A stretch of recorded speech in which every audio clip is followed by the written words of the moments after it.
Povo de Deus, Salmo 39, e nesse salmo nós queremos apenas dar o contexto geral do salmista e assim você possa meditar em cada versículo, percebendo esse contexto geral que é importante.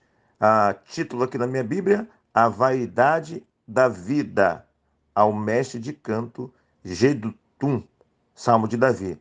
No caso aqui, o Gedutum é um levita, então uma pessoa relacionada aí ao cântico. Então, ele então está sendo direcionado a ele esta composição.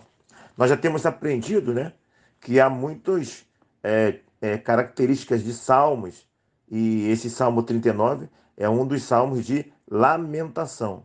Inclusive, o Salmo de lamentação é o que mais tem no livro de Salmo, né? O Salmo de lamentação. E aí, nos Salmos, geralmente tem aí os ataques dos inimigos, né? Tem a questão de enfermidade, e o salmista, em suas lamentações, ele busca a resposta do Senhor para livramento dos inimigos. E o salmista também busca a resposta do Senhor para o livramento de uma enfermidade. Daí então vem esse título de Salmo de Lamentação. E geralmente o Salmo de Lamentação ele tem um final bom, né, de louvor a Deus, por Deus ter atendido a oração do salmista, mesmo depois de Deus ter ficado em silêncio. É muito comum também o desespero, a dor do salmista expressando a Deus demorando a responder, e normalmente no final da história Deus responde, mas também há casos onde não há uma resposta de Deus. Isso é muito interessante, né? Porque essa é uma realidade que é muito ensinada na Bíblia, mas na nossa realidade prática nós não admitimos essa outra realidade. Existem nos salmistas, na Bíblia, os ensinos de Deus respondendo de acordo com a vontade humana e Deus também não respondendo de acordo com a vontade humana. Há muitos relatos do silêncio de Deus, mas normalmente, apesar de ter toda essa realidade ensinada na Bíblia, nós nos apegamos sempre à resposta, nós nos apegamos sempre à cura, porque é isso que nós queremos. É isso que nós buscamos sempre, não é isso? Mas, na verdade, a maturidade cristã está em entender que as duas coisas podem acontecer. As duas realidades estão presentes na Bíblia, mas a realidade do silêncio, a realidade do não de Deus é muito forte e normalmente nós rejeitamos. E é muito difícil passar por essa realidade do silêncio e do não, mas o ensino está lá, né? Está lá no contrato.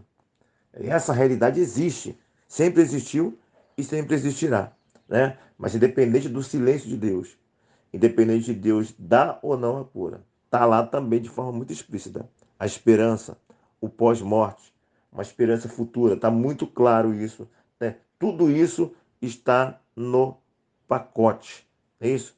Tudo isso está no pacote.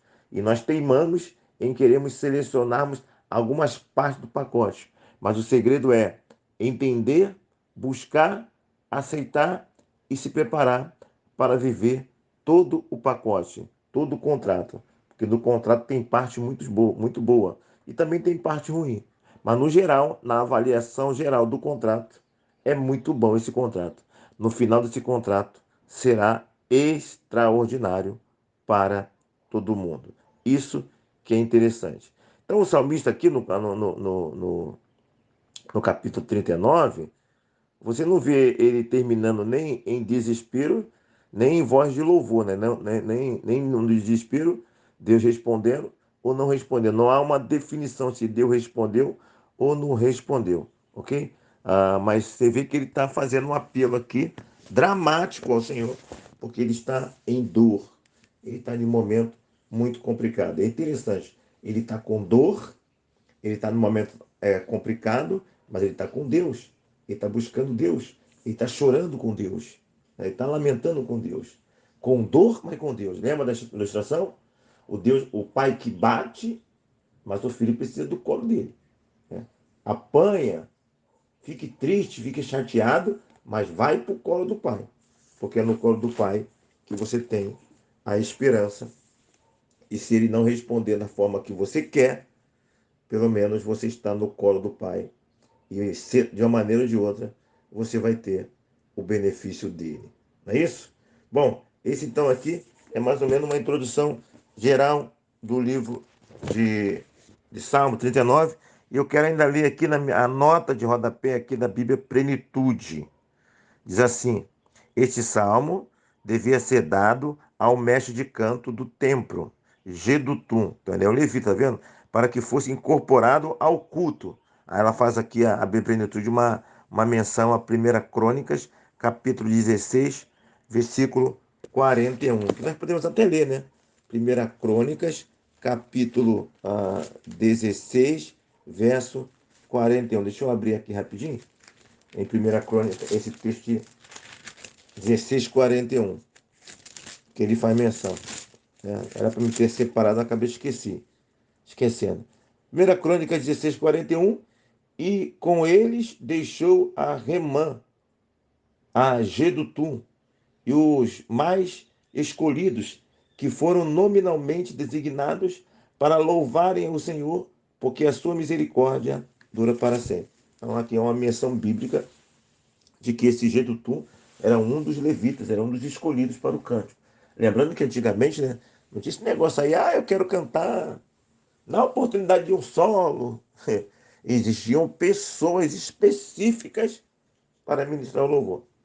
Os demais acompanhavam ali.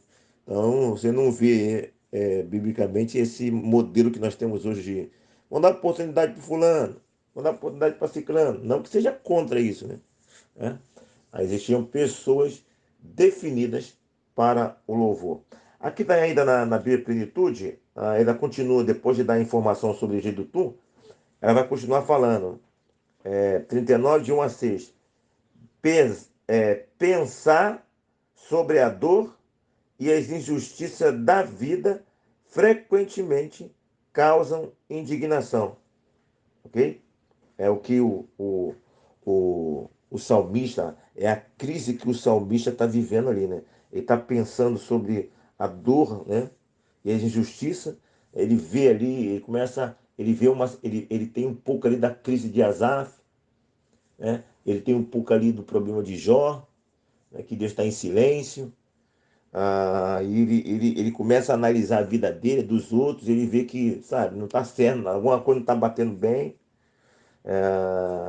E ele começa a entrar em crise. Versículo 3, fogo. Quando isso leva alguém às portas da morte. Repetindo aqui o comentário da plenitude. Pensar sobre a dor e as injustiças da vida frequentemente causam indignação. Quando isso leva alguém às portas da morte, essa pessoa percebe o quanto a vida é transitória, né? A vaidade da vida. Isso. Então, nós temos um salmista aqui, que ele está em um contexto de dor. Parece aqui, né, o contexto aqui mostra um contexto também de enfermidade. Ele está percebendo ali que essa enfermidade dele já está levando ele para a morte. Então ele está em angústia, ele busca ao Senhor e o Senhor está em silêncio, ok? E aí tem uma coisa interessante aqui, nesse salmo, é que ele tem uma preocupação com o ímpio, entendeu? Ele tem uma preocupação com o ímpio, porque ele está naquela situação, Deus não está respondendo a ele, mas ele não quer se comportar diante dos ímpios, diante das pessoas que estão perto dele. Ele dá uma ideia que ele perdeu a fé, ele está, de repente, em crise com o Deus dele. Então, ele está mal, ele está buscando o Senhor e também está preocupado com o seu testemunho diante das pessoas.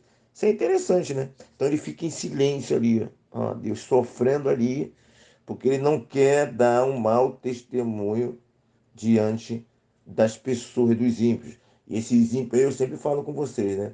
É o ímpio de dentro e de fora. E muito mais o ímpio que está dentro, né? Ah, que pode ali, além de estar sofrendo, ele ter respostas, ele ter manifestações desses ímpios, até de deboche. Ué, cadê o teu Deus? Ué, você não serve a Deus, né? Aquela coisa toda. Tá vendo?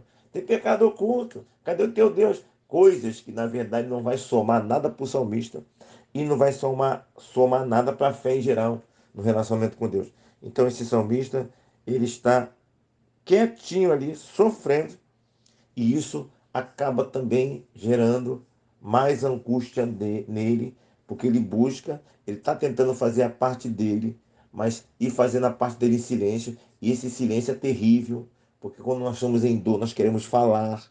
Aí nós estamos, já que nós não podemos falar com pessoas, porque pessoas não vão nos compreender, a pessoa não encontra ninguém para compreender ela, ela vai falar com quem? Com Deus, mas o Deus está em silêncio. É, meu irmão. Como eu sempre digo, os Salmos, o livro de Salmos é extraordinário, porque ele retrata, nós nos vemos representados no livro de Salmo. Ok? Então, esse é o contexto geral aqui do Salmo, e eu gostaria, nesse capítulo, só colocar para vocês aqui, na verdade, esse contexto geral, para que você possa ler e tirar seus próprios ensinamentos diante de todo esse contexto. Ele percebe então que a vida passa rápido, né? né? Todo homem, no caso, é vaidade, né? Ele percebe que realmente a vida ela é um vapor, né? Por isso que é a termo da vaidade. O Salomão, quando ele vai falar sobre isso, ele fala que ele experimentou tudo e no final tudo é vaidade, né?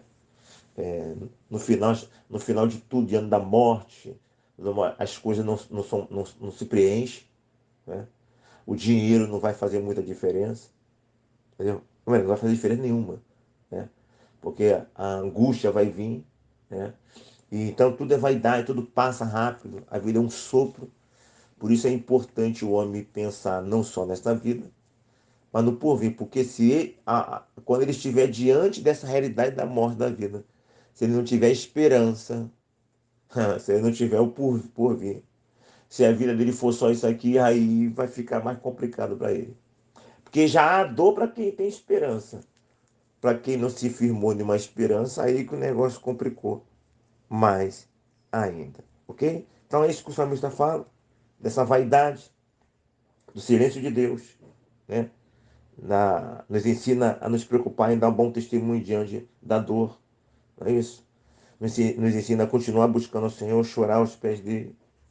E nos ensina realmente que a vida é muito passageira. E que essa vida precisa ser vivida com Deus. No versículo 8, né, ele continua pedindo: livra-me de todas as minhas iniquidades. Ele reconhece pecado.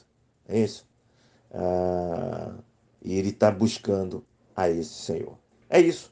Salmo 39. Ah, sim, tem uma parte aqui que ele queria saber logo dos dias dele, quando vai acabar, né? Nossa, eu quero saber logo dos meus dias, quando vai acabar, que eu preciso acertar, vamos dizer assim, né? Acertar minhas contas, eu preciso organizar minha vida. E chega a um ponto até que ele considera que vai morrer e ele quer saber dos dias que vai acabar tudo, né? Ele deseja saber e o Deus está aí em silêncio, né? E isso doeu muito no peito dele, né? Aqui, ó, versículo 4. Dá-me a conhecer, Senhor, o meu fim e qual soma dos meus dias, para que eu reconheça a minha fragilidade. Ele quer saber, né? Tem um contexto aqui, o contexto mostra realmente um contexto de enfermidade. Ele está passando a situação aqui de enfermidade e busca o Senhor. O Senhor está em silêncio. Mas ele está aos pés do Senhor. Ele está chorando aos pés do Senhor. Ele está procurando dar testemunho. E está doendo. Está doendo. Mas ele está buscando o Senhor. Está doendo, minha irmã? Está doendo, meu irmão? Deus está em silêncio? Saiba que antes de você, muitos servos de Deus passaram por isso.